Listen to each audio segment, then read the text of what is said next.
One more shot. Here we go. I think we're up and running now. So, quickly getting back into this, Ambrose and Augustine. So Ambrose is the governor of Milan. There's an opening in the bishopric there at the church. They are lacking a pastor. The town has come together to choose a new pastor, a bishop. And, one name after another is thrown out. And finally, somebody says, what about this Ambrose guy? He's a rhetorician, so he's very well spoken. He went to school to learn how to speak publicly. And somebody chanted out, Ambrose for bishop. And then the crowd just started repeating this over and over. He really didn't want that, but he ended up giving in to the demands of the crowd. And as a result of that, he started going to theology school. He was a Christian. He understood the very basic things, but he really wasn't ready for being a pastor. So he did put himself through school and became very capable with theology. Of course, he was already well spoken, so now you're just adding the Bible to his ability to speak in front of people. He worked very well as a bishop. With his background in government, he also was not afraid to stand up to politicians.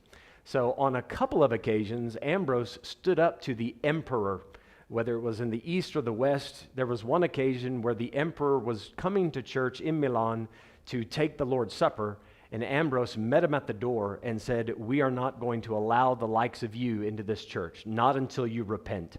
To say that to the king, to the emperor, was a big deal. So Ambrose had a lot of clout. A lot of Christians really supported this man for the strong stand that he took. Now Ambrose, the reason I'm giving you just a bit of background in him is because he's going to loom large in the story of Augustine. So Augustine was born in North Africa and very well educated as a young man, sharp young man. His mother, her name was Monica, was a very serious Christian. She was burdened for her son from a young age up. He grew up as a very wicked young man. He took after his pagan father. His dad didn't spend much time with him, obviously never took him to church. Monica begged, please, She prayed for the husband and for the son for a long time. By the time Augustine was 29 years old, he already had a live-in wife. Now, he was living with a woman he wasn't married to. Back in the day, they called that a concubine. So I almost thought about trying to revive that term because I think it would cut back on the number of people that think such a situation is no big deal to call it a concubine, right? So they had a child together. And so this illegitimate son is now part of Augustine's life, and he's struggling. His entire life up until this point, he doesn't know what to do with himself. He cannot control his passions. He cannot control his lusts.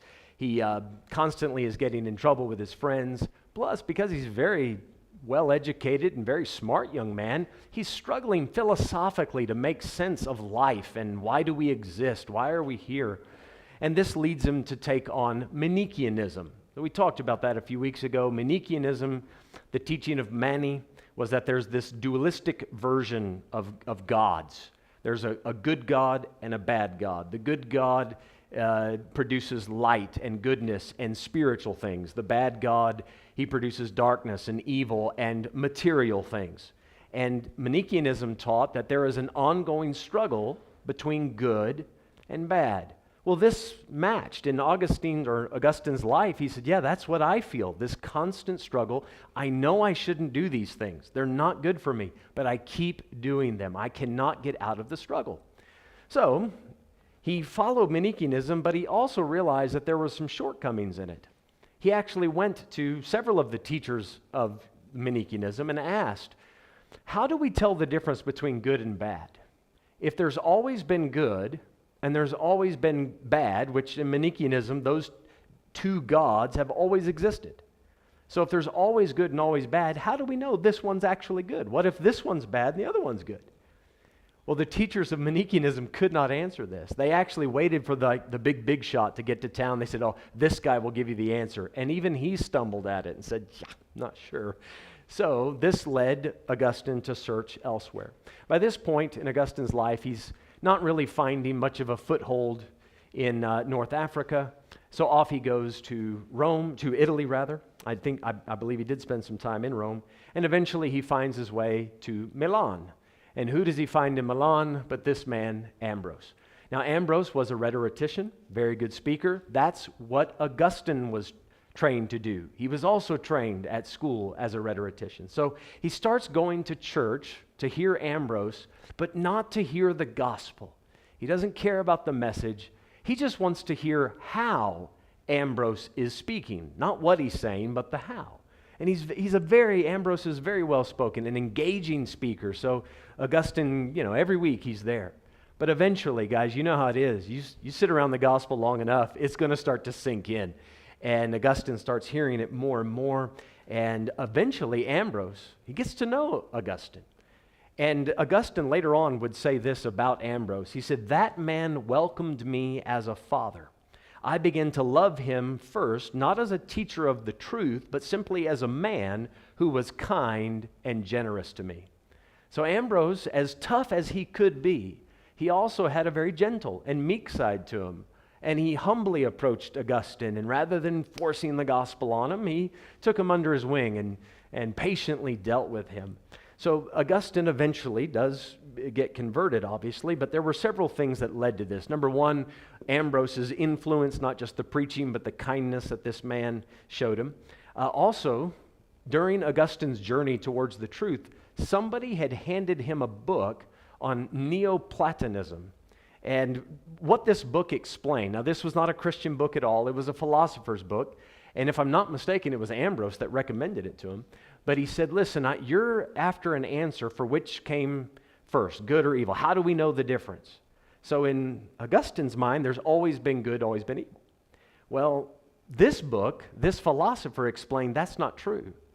There started off with, or let's say everything started off with just goodness. There was just this, what we know as God, and God was good. And then, according to this philosopher, God emanates. So think of throwing a pebble into a pond, and the ripples work out from where that pebble hits.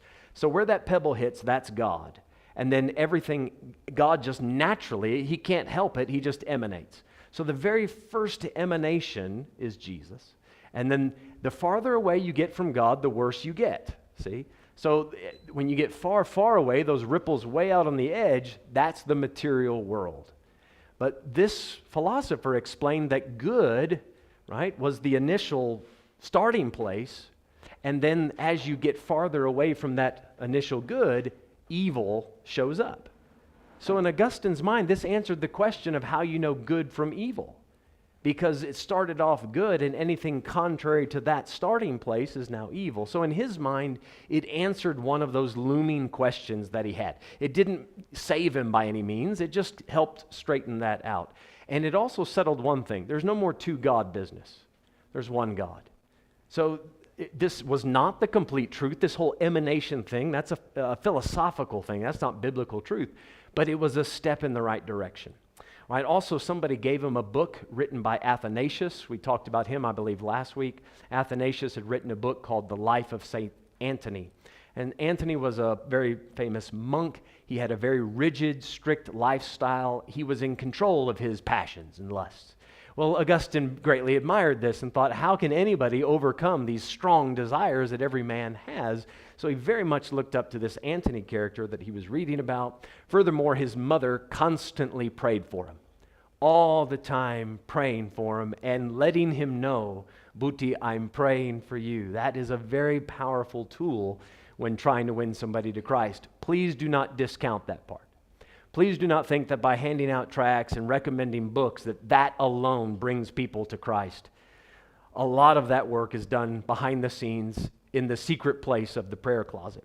But then the day that he got saved, Augustine was out in a courtyard somewhere, like a garden, reading his Bible. He's not saved, but he knows, with his connection with Ambrose, there's a lot of truth in this book. So he's reading, and he gets to Romans chapter 13. Now he's reading along, and for whatever reason, he puts the Bible aside, and he is just fed up with life. And he's about to just quit his search and quit life altogether, and he hears some kids on the other side of the wall playing, skipping rope, throwing rocks, whatever they were doing, but they started singing to one another, going, telelege, telelege, telelege. Now, I don't speak Latin, so I'm not sure what exactly that would mean, but something to the effect of go and read, go and read. Now, I don't know why kids would be singing that, but that's how the story goes. Now, this is Augustine's story. This is his own testimony, his own book. So he says, I heard these kids, telelege, go and read.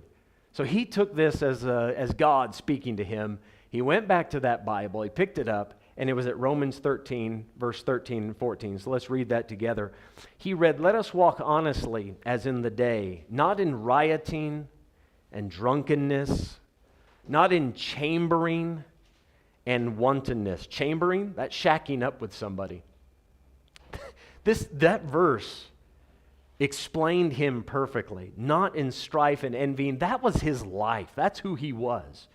Verse 14, but put ye on the Lord Jesus Christ, and make not provision for the flesh to fulfill the lust thereof. When Augustine read that, he said, okay, all of this put together, I know what I need to do. It's time for me to put on the Lord Jesus Christ. And he says it was at that moment that he gave his heart over to Christ, and that's the moment he became converted. He was baptized in 384 on Easter Sunday, or Easter. And it was common in these days, you make a person wait a few years. You put him through what we would know as discipleship. So he was baptized. Eventually, I'm skipping much of the story, obviously, but he ended up back in northern Africa, where he was from, in a place called Hippo, just like you would spell the animal, Hippo. And he became the bishop of that town. Now, again, there's a story behind how he eventually ended up as the bishop, but nonetheless, now he's the bishop. And after he settles down as bishop in Hippo, this gives him a lot of time to do a lot of writing. And his writings, some have said that he is the greatest thinker in New Testament times. They put him on the same level with the Apostle Paul. Some on the same level, some say there's Paul and then Augustine right underneath that. Now, I think that's giving him way too much credit. We do have Peter and John and James. We got some other biblical authors. I certainly wouldn't put him above them. I do think Augustine was an incredibly intelligent man, very well thought, very well spoken, and a good writer. And I have gotten a blessing and learned quite a bit from reading his stuff. However, I do think that there are some great faults in his writing as well, but let me tell you some of the things that he contributed to.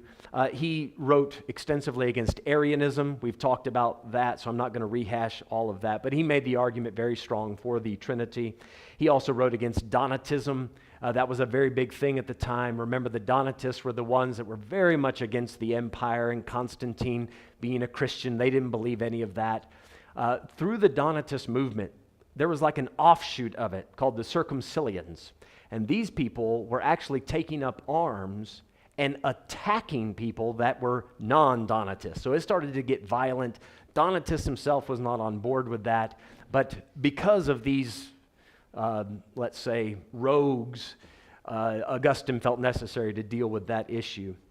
And then Augustine spent a lot of time defining this phrase. We talked about it last week, I think, the one Holy Catholic Apostolic Church. He spent a lot of time explaining that. I'm going to break it down in very simple terms. One, that is, it is exclusive. There's no other true church. There's only one true church. And then he said it is holy. So that speaks to the uniqueness of the church. There's no other organization on earth that has the same goals and standards like God's church.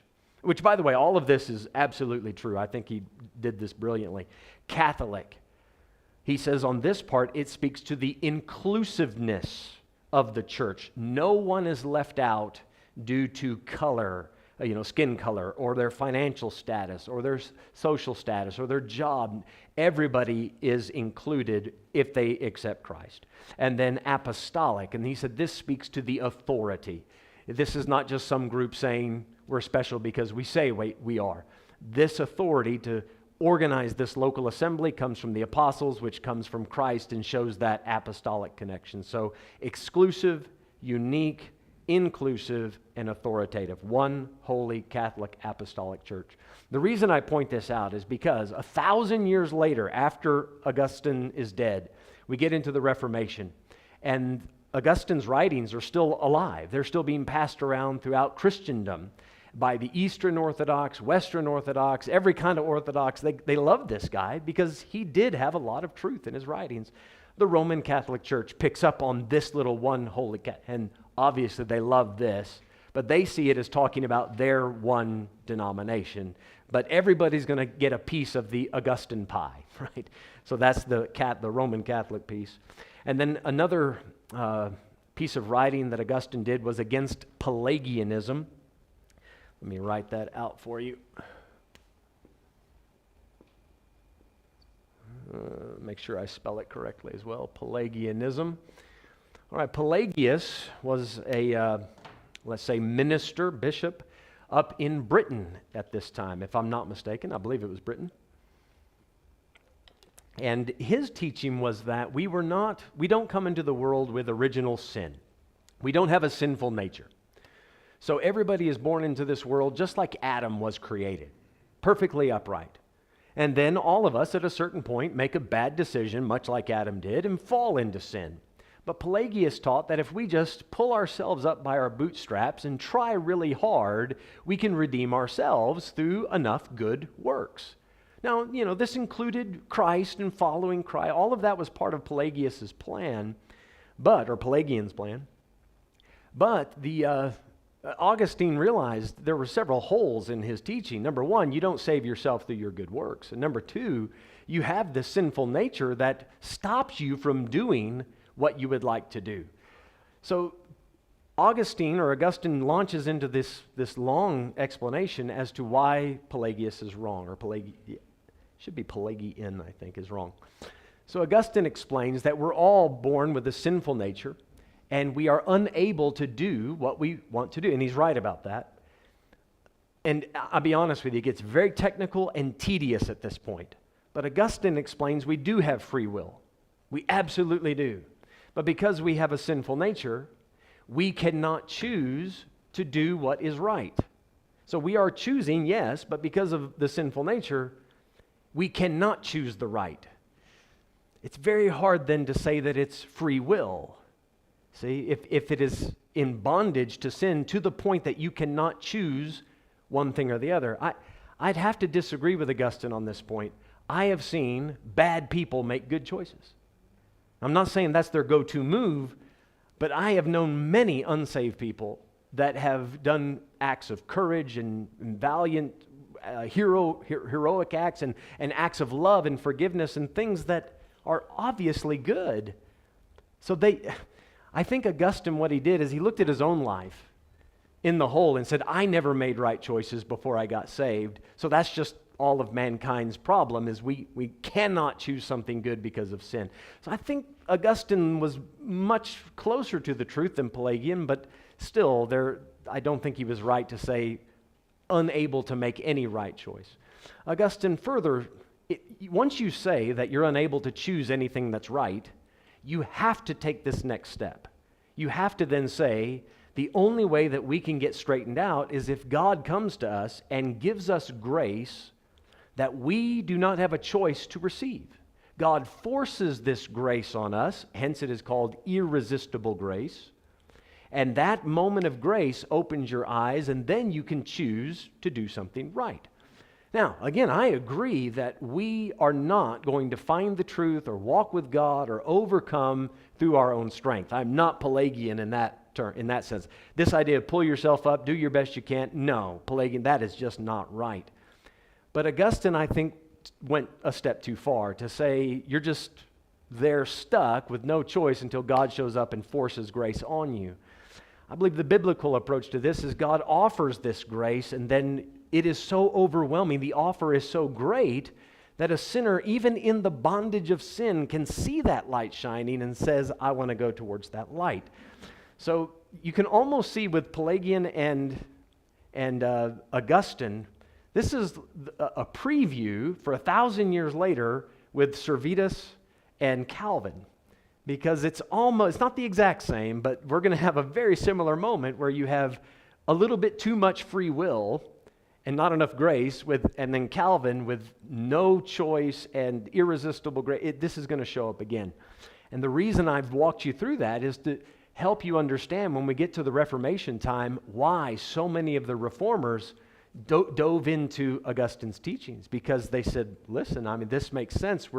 We've been stuck in the darkness for so long, God is now going to have to force his way onto people. And we'll talk more about that when the Reformation comes around. All right, his most famous book, Augustine's most famous book, The City of God. Again, I'm mentioning this now because it will come up later. But this book was written in response to the fall of the Roman Empire. In 410, so this will be not too long before Augustine's death, in 410, Rome got sacked by some pagan tribe.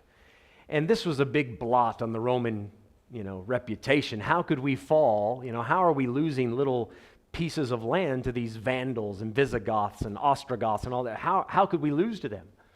Many of the Romans said it's because so many Romans are going Christian. Christianity is weakening us as a nation. So Augustine then writes The City of God and says, guys, that's not the case at all. The political aspect of Rome is fading away because the spiritual aspect, the Christendom, is taking over. So Augustine's thought, simply put, is that Christ is now establishing his kingdom on earth. We are in what we would know as the millennial time. It has come. Christ is ruling spiritually through the church on the earth. So the city of God is being established right now. So what you see falling away here in Rome, the reason we're losing those battles is because that's the city of the world, right? And that is falling away so the city of God can be established.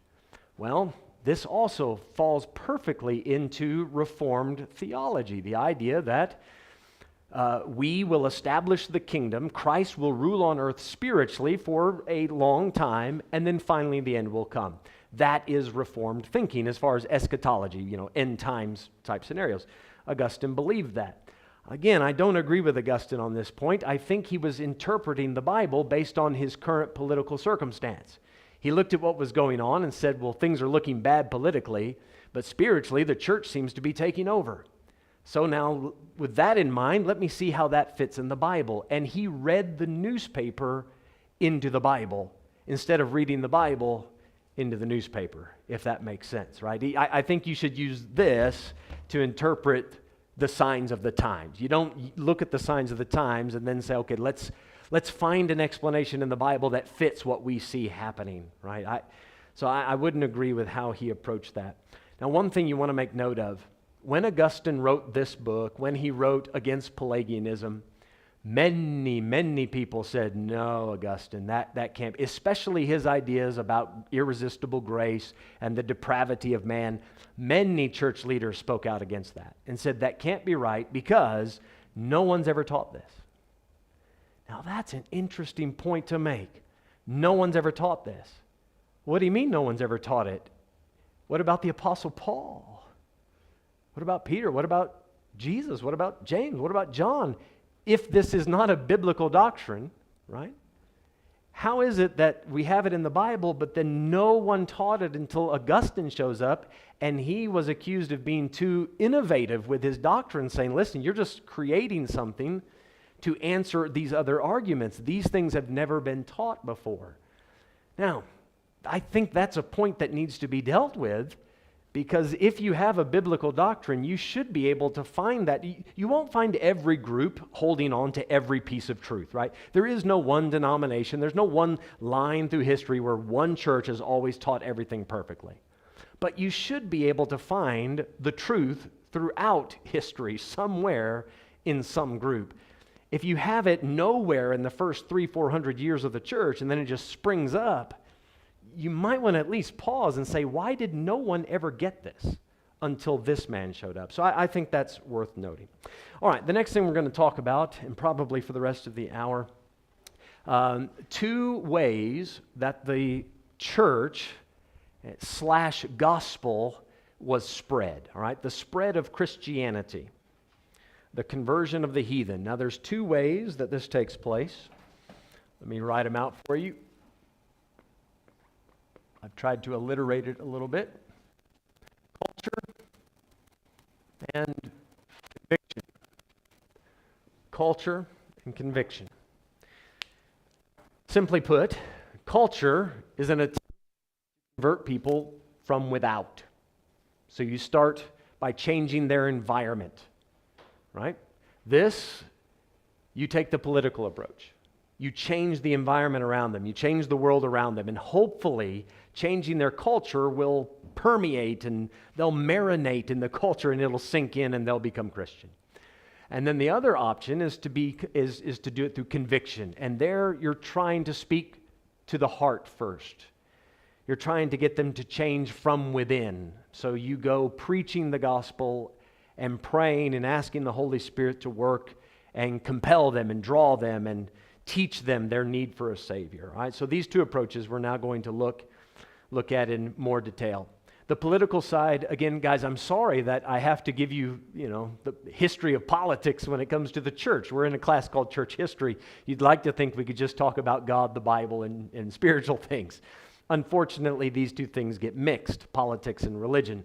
It's still true of the world today, isn't it? I mean, even this thing going with Russia and Ukraine, there's actually a religious element to that, and we'll actually talk about it tonight a little bit. All right, so Rome begins to fall, as I've mentioned. By 476, Rome is completely fallen. Now, I have a bit of a map here, so here you have Rome, and that's why I've set the camera up the way I have. You have Rome here. So you had these pagans coming up from North Africa, from Saxony, from this is called Iberia. We call it Spain now. Pagans are coming down and attacking Rome. By 476, it is completely finished, right? Completely finished. Now, when I say finished, that is the political rulers, the governors, the mayor of the town. Now pagans, these outsiders, these barbarians are now occupying these offices. Well, of course, the Roman people are not very happy about that. We want life the way we've always had it. But the political leaders have been run out of town or killed, so who is going to step up and help us out? Well, this is where any sort of leadership will do. Somebody that knows us, somebody that we know, we can trust them. This is where the Roman Church, not the Roman Catholic Church that we know about today. Please do not think that, the Papa with his fish-shaped hat and all of that, that was not there yet, okay? It was getting there, but it wasn't there yet. The Roman Church steps up and says, hey, we'll help you out. We will take care of the secular duties of the town. We'll make sure the trash gets picked up and that you have water under your house. And just think of it like this. Let's pretend, and I know this would never happen, but let's pretend that the municipality in Potchefstroom went on strike, right? And the people just said, we're tired of working and not getting paid. I know that doesn't happen, but, and they just quit. They said, we're done, we're out of here. And no one was doing any of the municipality things. And then let's say a church in town steps up and says, hey, we'll take care of it. We won't. Are we dying again? Shame. It shows that it's still going, so. Okay. Yeah, there's nothing we can do about that. All right, so, yeah, it's on, yeah. All right, so now let's say that church steps up and says, we'll take care of it. How do you think that's going to affect the way that the people in that town view that particular religion? A lot of the people that were on the fence about religion or which church to go to are now going to go to that church because, hey, they stepped up, they are helping out. Plus, you know how mankind is. I need to get my driver's license renewed. I need to get my water bill taken care of. I need help, with this and that certificate because bureaucracy has always existed. So, I know a guy who knows a guy and I sit next to him in church and his cousin, he knows my brother who knows my father-in-law and you see how this goes. So now this is where the term Holy Mother Church really took a new meaning. Because now she is mothering. She's taking care of all these small menial tasks, and now society kind of owes the church a debt. Now, this was not the beginning of a new Roman Empire, nothing like that. The Pope didn't just walk in and say, okay, I'm now in charge, but you could see how society would swing that way. Please remember at this point, we talked about it last week, not everybody was on board with the idea that the Roman Empire had become Christian, all right? Yes, there were some that deified Constantine and thought, this is God's kingdom on earth, but not everybody was Augustinian in their thinking. There were plenty of groups, actually almost, let's say, a slight majority that said, you know what, this new version of Christianity that has snuck into the empire, that's not real Christianity. That's the tares. We're the wheat. So the Donatists were still preaching, and I know that Donatism kind of took things too far, but they did have some truth. They were right about baptism. They said only adults should be baptized, and only after you get saved. Well, they're right about that. They might have approached some other things wrong, but they had that right. There were monks out in the monastery studying Scripture and helping the poor and preaching the gospel and going out as missionaries. That's the right approach. See, while some church clergy thought, let's evangelize by changing the culture. Let's just take care of secular duties and show everybody how nice we are, and maybe our Christianity will slowly sink into them. That was the political answer. That's not the biblical approach. Jesus never taught us to do it like that. Now, I'm not against the church helping out with secular things. If you want to get involved in politics and make a difference in your city in that way, that's not bad. That's not wrong. I think we need more Christians in politics. God knows the way politics are. We could use an honest person here and there. But I don't think we should confuse that with evangelism. That's not the same thing. All right, so eventually what happens, let's turn our attention to this map. Now, we're moving ahead in time a little bit. You get this guy named Clovis, right? So the Roman Empire falls, 476. 496, I've given this date. I'm not sure of his birth or his death, but this is when he is flourishing, if we can use that term again. This is when he's doing all of his work. He is up here working he's the king of the Franks, the Frankish people. So what you and I would know as Germany now and France, all right? So he has a bit of an empire here. Well, he is expanding. He's going out and conquering other lands and other groups. His wife is a Trinitarian Christian, Orthodox Christian. And, please, Clovis, come to church and baptize the kids. And no, I'm not going to do it. Woman, listen, I pray to the pagan gods, and I'm busy killing people and taking land. That's my game. Well, one day he finds himself in battle, December 25th, ironically enough, 496, and he is getting his tail kicked. There is no way he's going to win this war. So he says, why not? Let's give it a shot. I'll pray to my wife's God. So he prays and he says, oh, Christian God, if you're there, if you save me from, this is the atheist in the foxhole kind of thing. If you're there and you save me from this impossible situation, then I'll know you're the right God. I'll convert. So wouldn't you know it, the tide turned, his army won the war, and he, true to his word, said, okay, I will convert. So he ended up baptized. He won the war a little before that. He was baptized December 25th, 496. So after this, he has it in his mind. Doesn't this sound a little bit like Constantine? He has it in his mind that I'm now a Christian.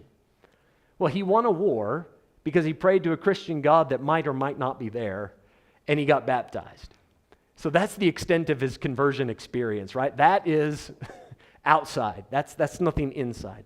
But now he says, well, hey, I'm all for this Christian God. I mean, he's a pretty strong God. Help me in war. So I think as I go about conquering these other lands, let's use this Christian God. So he would march into these other lands and say, listen, guys, I'm here to baptize you.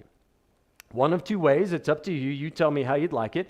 I can give you the Trinitarian formula, baptize you in the name of the Father, Son, or the Holy Ghost, or I can take you out there to the river and drown you. Whichever one you want, that's what we'll do.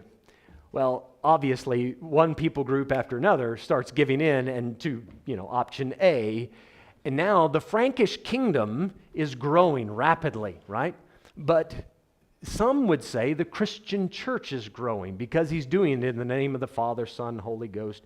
And there were certain Roman bishops, the more liberal version thereof, the ones that were on board with Constantine and thought he was a great thing. They're thinking, wow, look at how the church is expanding and growing in the Christian influence.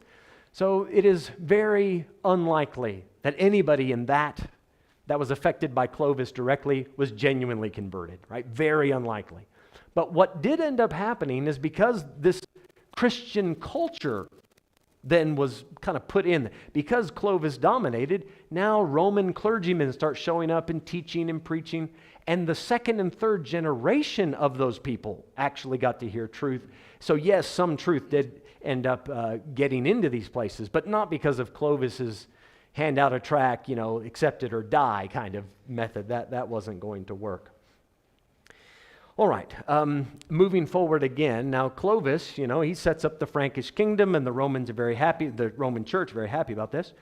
But after Clovis passes on, the kings that follow in his stead, you'd rather call them queens, like the Queen of England. They're absolutely useless. They serve no purpose. They're just figureheads. The kings of the Frankish kingdom made no decisions. All of the decisions fell to what you and I would call the prime minister. They called it the mayor of the palace. The mayor of the palace. So you have a few generations go by where these mayors are kind of working out everything for the Frankish kingdom. Now, I have to tell another side of the story so all of this makes sense. We are not going to study Islam at this time. We study that in our denominational differences class, okay? But in the year 610 until 632, that's Muhammad's ministry. He was born in the 500s. But when he was 40 years old, he's down here in the Arabian desert. He has in Mecca, he has this experience with the angel, supposedly Gabriel, in the cave Hira, and he's called to be a prophet. By 632, he is back. He's gone from Mecca to Medina, then back to Mecca. In 632, he dies. Now, after his followers, the Muslims of that first generation after him, they got busy with the message, but they converted people by the tip of the sword. And they went far and fast, maybe faster than any other religion has spread outside of Christianity. The religion of Islam pushed quickly out to the east, all the way to India. And to this day, the Indians will not give in. When they got to India and the whole fight against, the polytheism of India versus the monotheism of Islam, that's as far as the Muslims could reach, was over there to India. And then they pushed. About 100 years, they took over most of northern Africa. They pushed up and took over most of Turkey. They took over parts of Syria. They pushed all the way up towards Constantinople, up in here. And they couldn't take Constantinople. All right, so that the Islamic Kingdom is up here, it's up to here, and it's all over here. In the 700s, they marched into Spain and took over most of that. So now Islam is growing fast. Well, Islam gets a bit hungry and is now was Gaul. This was under Frankish rule at the time. So this man, Charles Martel, he was one of the mayors he was a mayor of the palace. And in 688, he took over. By 732, this is the big day for him, what you maybe you've heard of the quote-unquote Christian nations. And he says, we are not going to let Muslims, oh dear.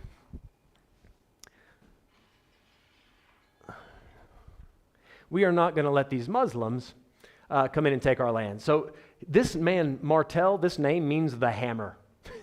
That's his nickname. That's not his real name. Charles Martel.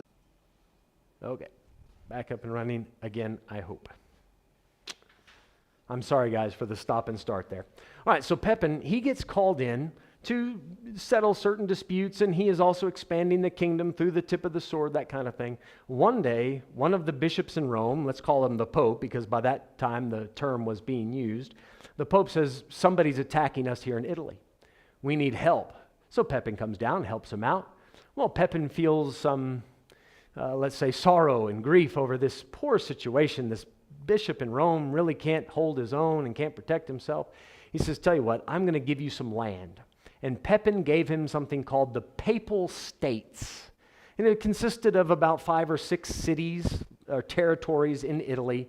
And at this time, right, there are so many pagans that have occupied Italy. It's kind of a jumbled mess down there. But he gives them the Papal States. And he says, this piece of land now belongs to you guys, the Roman Church.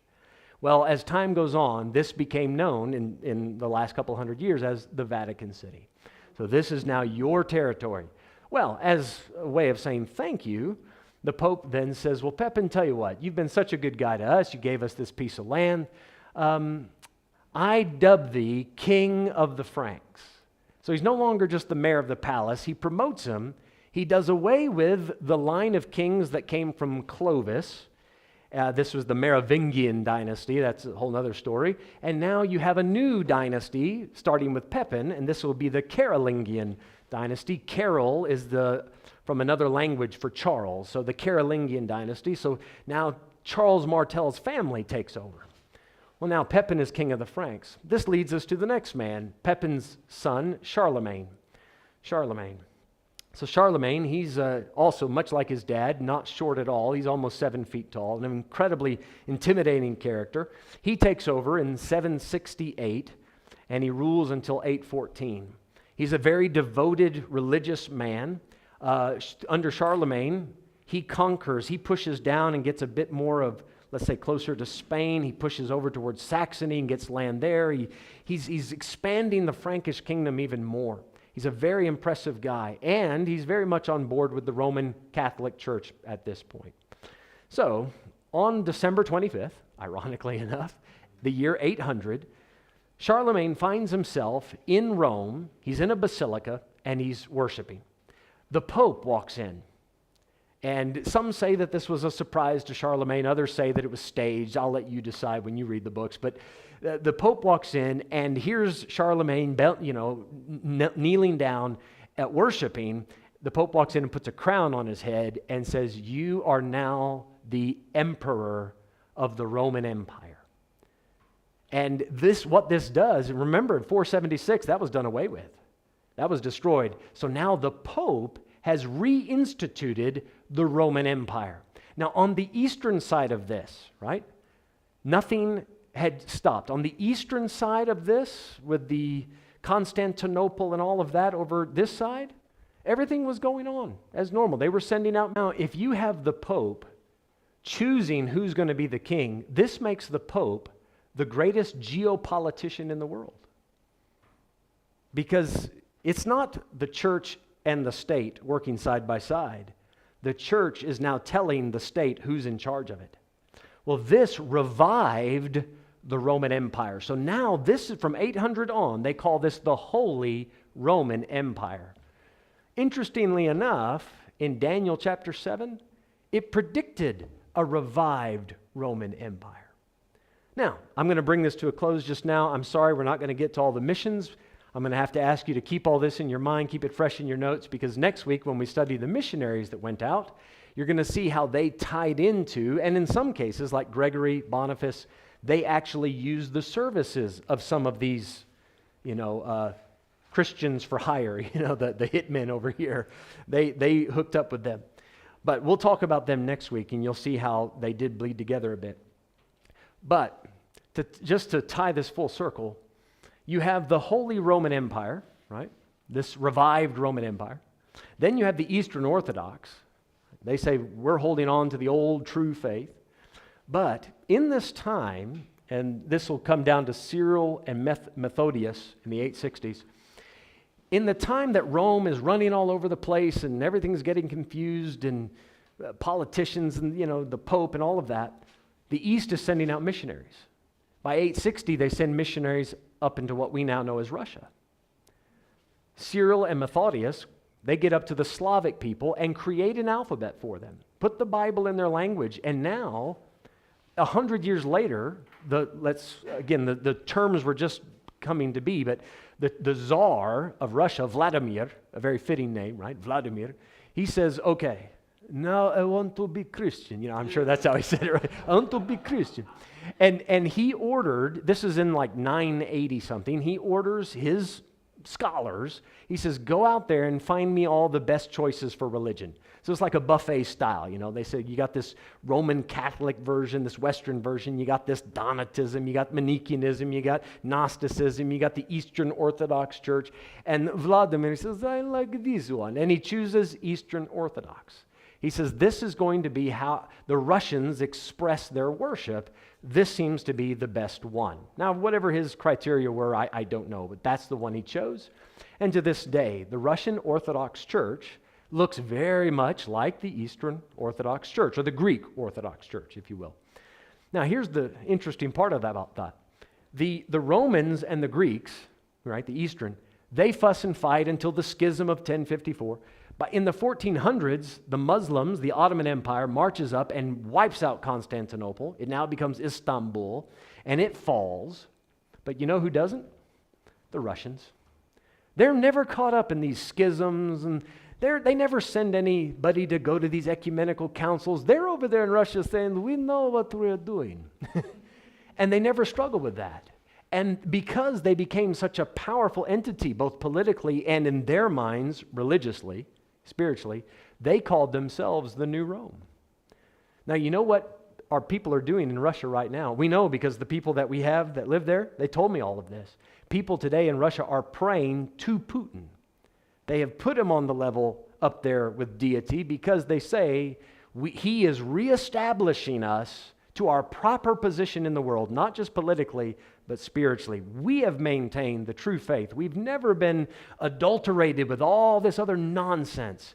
We are the new Roman Empire. And guys, that plays in very strongly to end times prophecy. So I find it fascinating how what we're going through right here actually ties into today's newspaper to a certain extent. Okay, so that's as good as we're going to do tonight. God knows I'd like to get a little farther. I think I could have had about 10 more minutes without the computer going back and forth, but hey, thank God. I think out of 45 minutes of teaching, at least 30 minutes of it got recorded. I hope. Any questions? Anything we've covered? I know there's a lot of politics tonight, but nonetheless, it's part of the history, so we got to learn it. Nothing? Okay, let's take a break.